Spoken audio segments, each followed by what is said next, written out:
Exercice 8, page 268. Première chose, bien s'approprier l'énoncé.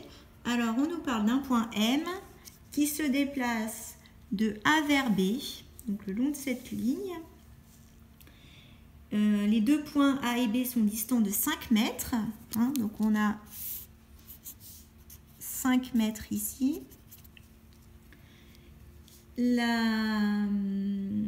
Le point M est soumis à une force constante de valeur 10 newtons. Donc F égale 10 newtons. Et on voit également qu'il y a un angle de 25 degrés entre les deux. Alors, première remarque, la force tire grosso modo dans le sens du déplacement. Donc, on va avoir un travail qui est moteur, comme on l'a vu dans l'exercice précédent. Et ici, on nous demande de calculer la variation de l'énergie cinétique. Alors, il faut repartir du théorème de l'énergie cinétique.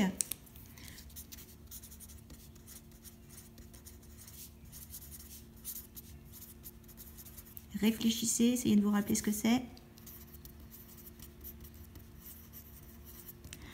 Donc, le théorème de l'énergie cinétique, c'est le théorème qui dit que la variation d'énergie cinétique pour aller de A vers B, c'est égal à la différence d'énergie cinétique entre le point B et le point A. On fait toujours final moins initial. Donc là, on part de A pour aller vers B, donc je fais B moins A.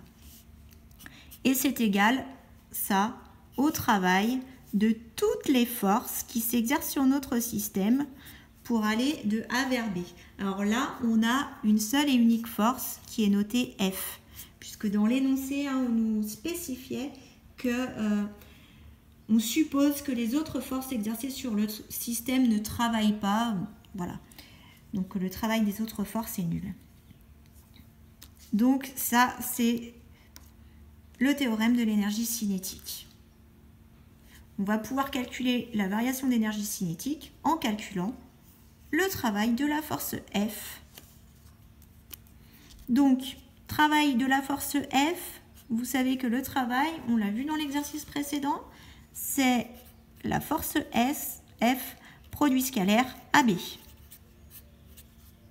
Et mathématiquement, ça c'est égal à la valeur de la force multipliée par la longueur AB, multipliée par le cosinus alpha. Alpha étant l'angle entre la force F et le vecteur AB. Alors ici, on a toutes les valeurs. On sait que la force, si je reviens sur le schéma, valait 10 newtons, AB valait 5 mètres et alpha 25 degrés. Donc on a toutes les valeurs. Il ne reste plus qu'à faire l'application numérique. On est bien dans les unités du système international. La force est en newton. AB, la distance AB est en mètres, 5 mètres. Donc c'est l'unité du système international. Et on prend le cosinus de l'angle alpha qui vaut 25 degrés. On tape ce calcul sur sa calculatrice en veillant bien à ce que la calculatrice soit réglée en degrés. Donc si ce n'est pas le cas, vous n'obtiendrez pas le bon résultat. Pour être sûr, allez bien dans le menu. Moi, je dois faire Shift Setup sur ma calculatrice. Vous, je ne sais pas. Et donc, en tapant le calcul, je trouve un résultat d'environ 45 joules. Donc voilà, la variation d'énergie cinétique. L'énergie cinétique.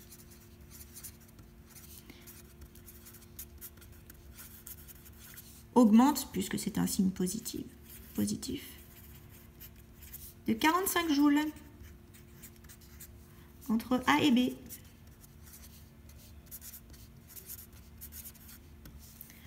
Voilà, n'hésitez pas si vous avez des questions.